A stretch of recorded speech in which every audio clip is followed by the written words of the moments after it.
Voilà de retour. Si vous voulez nous rejoindre pour nous poser vos questions, 670-9078, poste 230 ou encore virage@telmac.tv ou via notre Facebook.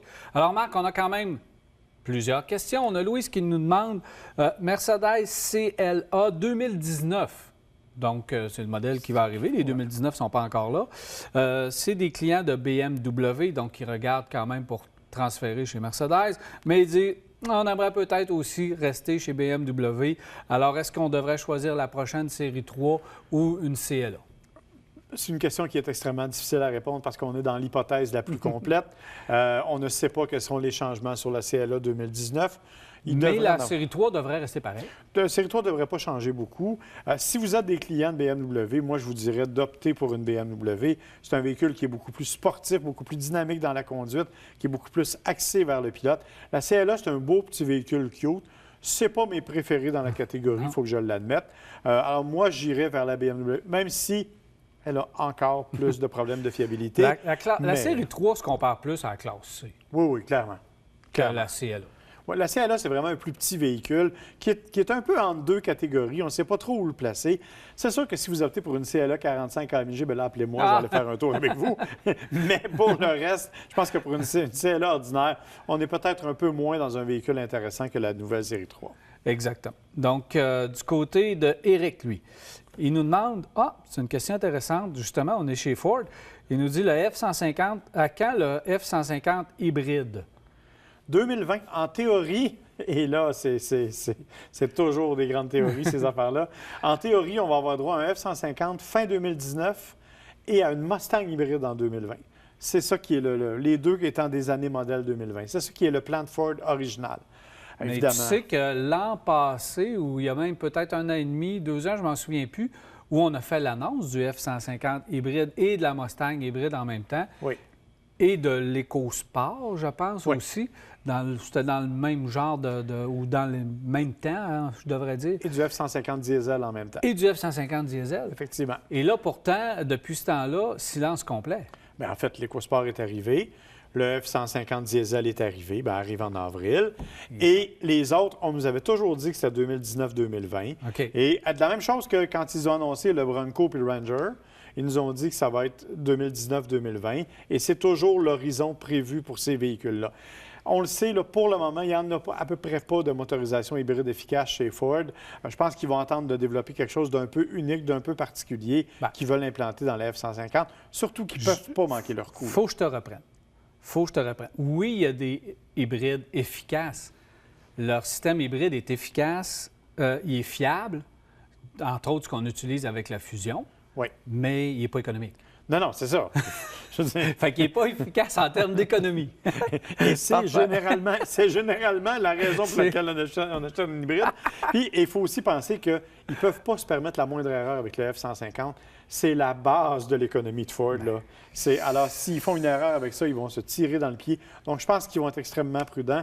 Attendez encore 1 an et demi. D'après moi, ça devrait arriver. Le nerf de la guerre va être les cotes de consommation avec la version hybride.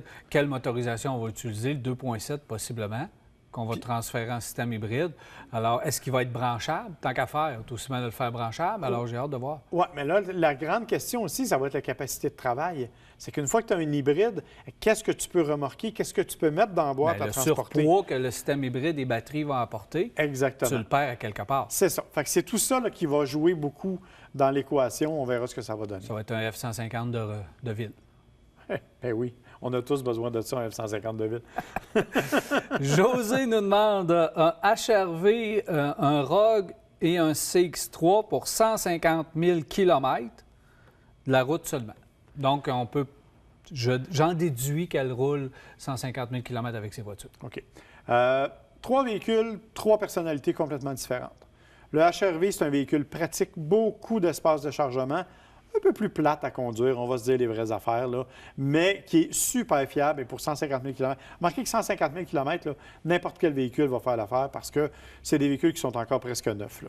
De nos jours, à peu près. Mon père disait sont à peine rodés. Là. C'est comme à 150 000 km, c'est des véhicules... Le Rogue n'est pas vraiment plus agréable à conduire. Le Rogue n'est pas... Fait que le CX-3 est définitivement celui qui est le plus dynamique. Hein? Ça a toujours été la personnalité Mazda. En revanche, une fois que vous aurez rentré votre sacoche, ça va pas être pas mal C'est le bagage. Donc, ça dépend beaucoup de ce que vous voulez faire avec le véhicule. Moi, je vous dirais que pour 150 000 km, tous les choix sont bons. Ça dépend vraiment de l'envie que vous avez puis de ce que vous aimez comme un véhicule. Mais tu le dis, les personnalités différentes. Donc, pour moi, José, allez essayer ces véhicules-là un après l'autre. Vous allez vraiment voir la différence de comportement. Et pour 150 000 km, tu passes quand même pas mal de temps dans ton véhicule. Donc, tu dois être confortable, tu dois être bien et tu dois te sentir bien dans l'environnement. Alors, c'est votre choix.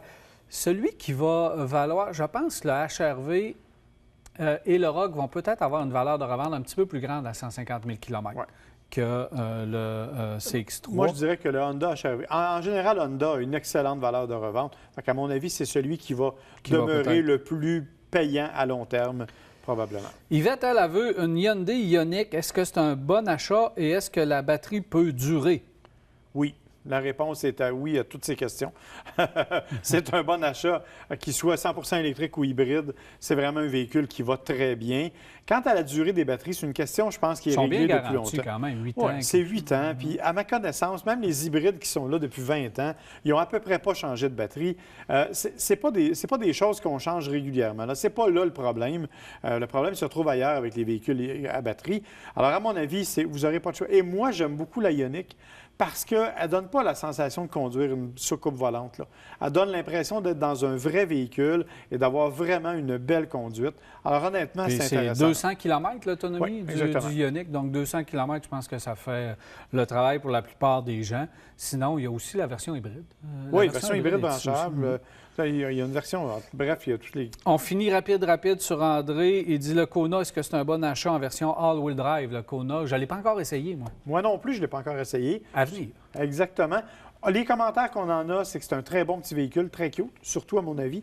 Mais pour le reste, il va falloir attendre. C'est de la mécanique connue. Système de traction intégrale, on le connaît. Le moteur 1.6, on le connaît. Donc, c'est à peu près de la mécanique connue. Alors, il s'agit de voir comment le tout est rendu dans le format cute du Kona parce que c'est un peu différent. Il est vraiment beau. Merci, Marc. Plaisir, mon cher. Alors voilà, c'est déjà tout pour Virage. J'espère que vous avez apprécié. Il me reste qu'à vous souhaiter une agréable semaine. Et on se reparle mardi soir prochain, 21h30, pour un autre Virage. Cette émission vous a été présentée par Saint-Raymond, la ville de l'automobile. 4 concessions à votre service, même le samedi.